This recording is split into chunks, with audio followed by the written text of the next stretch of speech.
Hello, everybody. It is Tuesday, the 10th of January. I'm back at the Five Koshas, and it came to me this morning. This is Lord of the Rings. It absolutely is. I was thinking for the last few days we need a story by which to explain this because we are storytellers. And Lord of the Rings is actually the story that is showing this principle of the Five Koshas. And I was also thinking about the Kabbalah, that that talks about 5 worlds that you can see.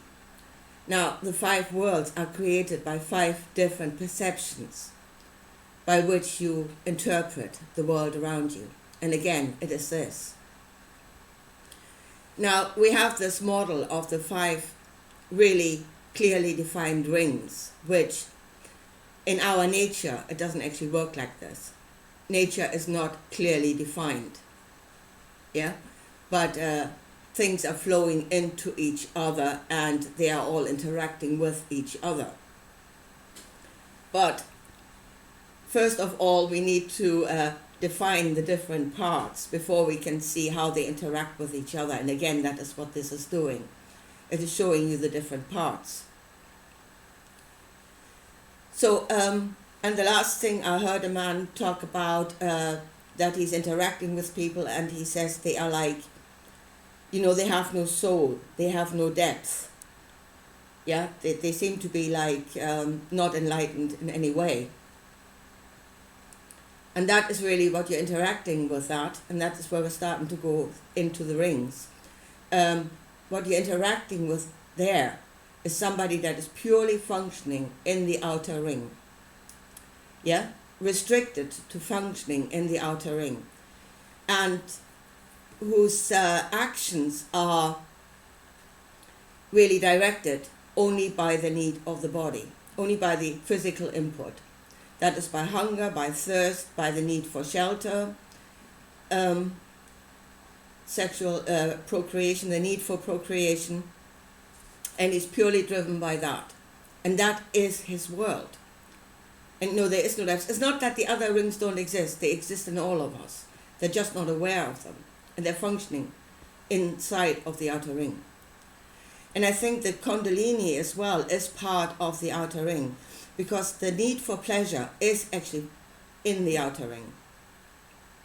And again, it is pleasure derived by physical means, which would be like drinking alcohol, taking drugs. But the Kundalini, again, is a physical occurrence. Yeah, it is a chemical reaction inside of your physical body. So I would say the Kundalini itself is not going any further than the red ring. It is probably the highest place of bliss that you can reach inside of that ring by physical means through a chemical reaction. So that is the man of clay, the one that is trapped in the outer ring and is reacting to hunger, thirst, feeling cold, feeling warm, wanting pleasure. That is a man trapped in the outer ring. Now, if we go in and we go into the next ring, which I call actually our energy body, and that you see the world in a different way if you look through the eyes of your energy body. And I would say that the knowledge that came from the Gnostics, they were residing in that ring. They were using their energy body to gain information. So your energy body stretches out and it interacts with the other energies around you. Now, when we talk about feeling, and that's the point, I don't think you can feel the energy body as such. It is very subtle. You cannot feel it. What you're feeling is your physical body, hurt, stuff like that. That's your physical body, but I don't think you can feel your energy body. But what you can feel is the messages that it is sending back. And those are your emotions. And you can feel them. Yeah? So if your energy body gains knowledge of something on an energetic level, it will send back a message. And when you say you have negative emotions like fear, anger, or sadness, you're actually shooting the messenger. It is not the emotion that is negative, but it is what it is pointing toward. Yeah? Fear points toward danger that is perceived by your energy body. Anger points toward injustice that is perceived by your energy body. Sadness points toward a loss. You're about to lose something. So if you suppress your negative emotions, you're actually shooting the messenger. It's not the messenger that is negative, it is what it is pointing toward.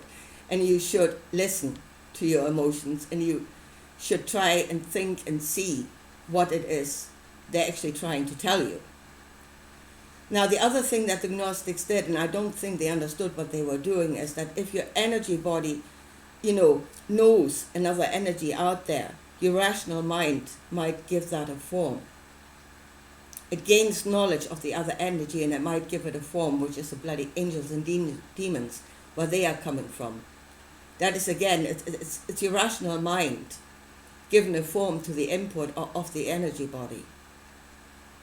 So, again, that is seeing this world through a completely different way, a different perspective of this world. And by that perspective, you're actually living in a different world, because that is your world then. So the next ring is, now they have thoughts and feelings here, and I said I would put feelings I would put in the outer ring, then emotions into the orange ring. So the yellow ring, that's actually where the psychopath resides. That is pure reason. That is seeing the world through the eyes of the intellect. Yeah, reasoning about it. And as I said, that is where we build things in a good way, where things take form, where we start building things, stuff like that. Again, I said this is where the psychopath resides, because they are purely in that ring, with no input of the others. And then the rational mind is, every decision that is made is based purely on logic, with no feeling or intuition or whatever, purely on logic. And that is actually why they are so dangerous, or why we think they are inhuman, because they are not firing on all rings. So anyway, that is, and then you see the world again through the eyes of reason. Coming into and again, it said in our nature, they should not be divided from each other, but they should create a whole picture, while, all the inputs should create one whole picture, and that is inside of the green ring. And there is where a fully functioning human being should actually be, where it does not dismiss the needs of the flesh. It does not dismiss the input of the orange ring as, hocus pocus or whatever. It does not purely function on reason, because that's a psychopath, but it has got all the inputs, and it puts them together, and it puts them to the best use. And there is, we're standing in that ring, and we're thinking, what is actually the best use? What are we doing here? And here comes the level of intention. That is heaven, that is the level of intention, that is the bliss body. And I said, a lot of people, because they have dismissed everything that is here, they go into the bliss body without any intention whatsoever. Yeah, they're void of intentions. And then there's nothing there other than fuzzy blissfulness. But in that circle live intentions, and that is, for instance, the intention of the Lord God in the Bible, to rule over nature, to subdue nature, to make it serve himself. That is one intention that lives in the purple circle. Now, if we have this thing at the moment where people want to be ruled over, no, obviously don't want to be ruled over, and it is obviously the ones in the green circle, in the wisdom circle, that can still think clearly, that are not yet captured. The green circle has not yet been captured, the others have. But then in this world, what does this intention to rule over? What does it, how does it rule over the others? By dividing them into the circles and have everybody trapped in just one circle and reacting according to that circle. So you have people trapped because they're purely living on their physical means, yeah? They will do whatever so that they will get shelter, food, water, and whatever, and their little bit of pleasure, yeah? So they can be ruled in that circle. You have those that are in the emotional circle, that are running purely on emotions right now. And they are sheep herded through their emotions, mainly by fear, yeah? And because they are in fear, it is the perception of danger all around them, because that is what that emotion is pointing toward, danger. So they think there's danger all around them, and they're ruled by that. You have got the psychopaths in the yellow circle, which I don't think they are the top of the tree. They are still being used, yeah? They're still serving an intention that is in the purple. They're not actually the rulers, but they're being used by being driven purely into the yellow ring, with no more input of emotions or anything else. As I said, the green circle seems to be still free.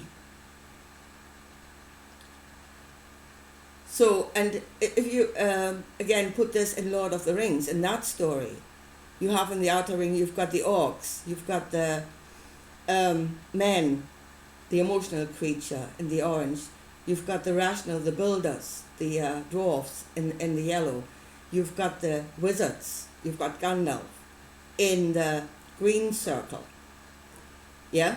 And they are the ones that bring the magic back to earth, that create things in this reality. You know, mission, in a way Jesus was on that circle. He was the magician that could materialize things in this world. So that is actually, when you're in the green circle, you're actually the magician. And then the elves are already in the purple, but they are the ones without an intention. You have got the Dark Lord in this story that wants to rule over everything else. Yeah, the Master Ring that wants to rule over all the other rings. The elves are already in the purple, but they have no intention other than to destroy the other one, but no intention of what to build themselves. And that is where we're at the moment. Yeah? I think a lot of us could already be on the level of the magician, of manifesting in this world, but we have no intention of what to do with that, what should we build, how should we use that. And the only intention that we hear from others is go up against that which wants to rule over you, without any intention that would replace that. And that's our problem at the moment. We have no clear intention of ourselves. We can see the evil intention, we're going up against it, but we have nothing to replace it with. Other than we become no intention at all, in which case, yeah, it's just dissolving everything. Nothing is being built. Anyway, there's Lord of the Rings. And well, we'll see where we go from here. Think about what it is the magician in the green circle, once he is aware of what he is, should he actually do, what intention. Here's the thing, what intention should he serve? And is there an intention that will give guidance to the rest of the rings? Anyway, I leave it at that, and I'll talk to you again soon. Bye.